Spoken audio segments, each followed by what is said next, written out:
The line outside the audition hall curled around the block like a tired snake, moving inch by inch under the hot California sun. Cruz.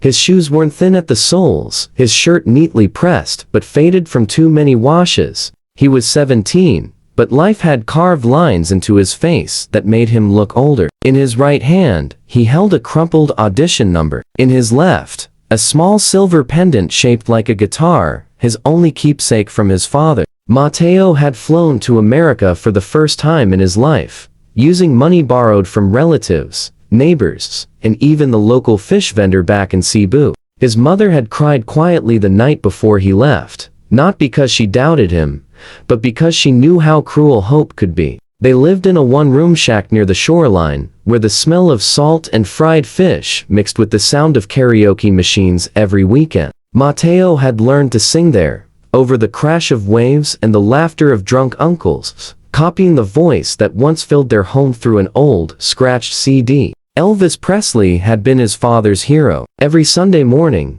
before the sun burned off the mist, his father would play Elvis songs on a second-hand player and sing along, eyes closed, smiling like the world was kinder than it actually was. When his father died of a sudden illness, the music stopped. The CD player broke. The house grew quieter, but Mateo kept singing. He sang while washing dishes for neighbors, while helping his mother sell dried fish at the market, while lying on the roof at night, staring at the stars and imagining stages bigger than his entire barangay. Now, standing outside America's Got Talent, that dream felt dangerously close to reality. When his number was called, Mateo's legs felt like rubber. He walked onto the massive stage, blinded by lights brighter than any he had ever seen. The audience blurred into a sea of shadows. At the judges' table sat Simon Cowell, leaning back with his arms crossed, his expression unreadable. Beside him were the other judges, smiling politely,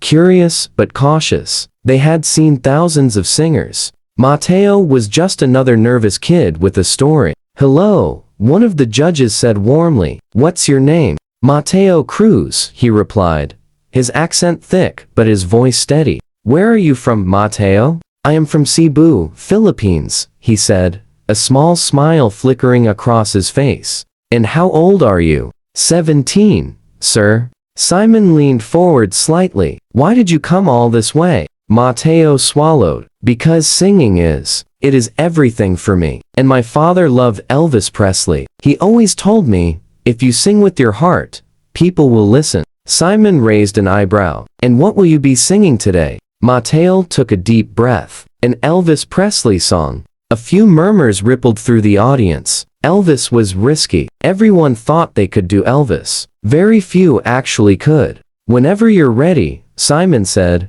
his tone neutral. The music began soft, familiar, unmistakable. It was "Can't Help Falling in Love." Mateo closed his eyes for half a second, gripping the microphone as if it were a lifeline. Then he sang. The first note floated out, gentle and controlled, carrying a warmth that silenced the room. It wasn't just imitation, it was reverence. His voice had a surprising richness, a natural vibrato that echoed the king without copying him outright. As he moved into the verse, something shifted. The nerves melted away. The boy from Cebu disappeared, replaced by an old soul who understood heartbreak, devotion, and longing far beyond his years. Simon's posture changed almost imperceptibly, his arms uncrossed. He leaned forward, eyes narrowing not in skepticism but in focus. Mateo's English wasn't perfect, but the emotion was flawless. Each lyric felt lived in, as if he had loved and lost 1,000 times. When he reached the chorus, his voice swelled, filling the theater with the sound that felt both vintage and new.